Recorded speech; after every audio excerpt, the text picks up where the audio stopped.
Welcome back to U.S. Farm Report this weekend. Dan Basse, as well as Ben Brown, joining us this weekend. Dan, I mean, you look at earlier in the week, it was an absolute bloodbath in the grains. We saw some contract lows, some frustrated farmers out there, but then we flipped a switch. So what was the mood earlier in the week, and then what's the driving force now? Well, it was macro madness to start the week. We saw China's PMI come in under 50, concerns about the Chinese economy was widespread.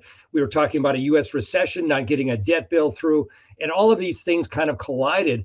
And we just don't have any resting orders in the Chicago market, either above or below. And because of that, when the selling started, it just kind of became a bulldozer trade, which took us to sharply lower levels. Yeah, and we had some of that holiday trade, but now as we look at the drought monitor that came out Thursday, Ben, I mean, we've known some areas are dry in the Midwest, some of the Corn Belt, but now USDA is saying 34% of the corn is facing drought, 28% of the soybeans, and we are seeing that drought creep east. Absolutely.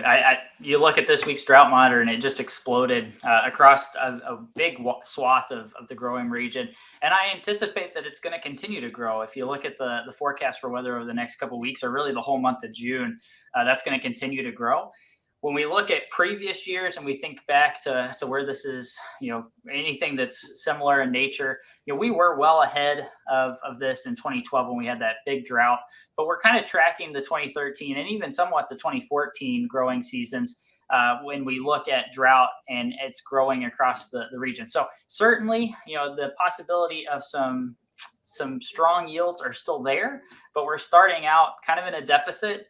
I think I can safely say that everybody across the country would certainly take a drink, maybe outside of like the Southern Plains, but everybody would take a drink of water right now to kind of help relieve some of that pressure. And that's helping to ignite this rally that we're seeing in the grain markets. Well, speaking of the Southern Plains, talk about one extreme to the other.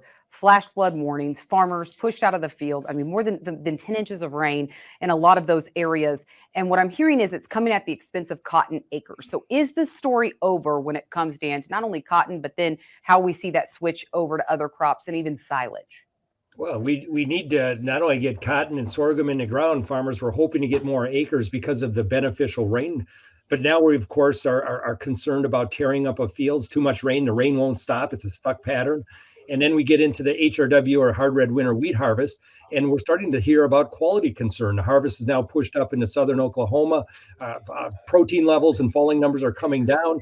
I'm real concerned that if this rain doesn't stop in the next 2 weeks, that we're going to have some real issues with the hard red winter wheat harvest and just getting crops in the ground. It's getting beyond the time frame when, of course, the plains needs to get seed, whether it be cotton or sorghum or another crop in the ground. It's just getting too late.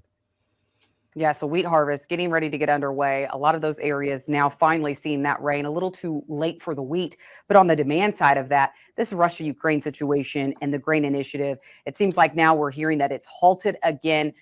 Ben, I mean, this storyline just continues to change. Yeah, it's been a drama saga for a number of fronts. We can look at, COVID and before that, even the 2019 prevent plant kind of situation that we had broad parts across the Midwest as kind of indication of how this has played out so far. There was lots of media attention around this in the early stages of the Ukraine-Russia conflict. And as we've moved further, it's taken more headlines and it's taken more news to kind of really make the markets jump. We've seen reactions still. That's still in place, but the reactions are becoming smaller as we're becoming kind of numb to this news, and it's a result of just this on again, off again nature. On one day, off again the other day. So that's where we're at right now. All right. Well, Ben and Dan, we have a lot more to talk about, especially on the demand side, and we're going to get back to crops and what traders will be watching in these coming weeks. We'll do that coming up later on U.S. Farm Report.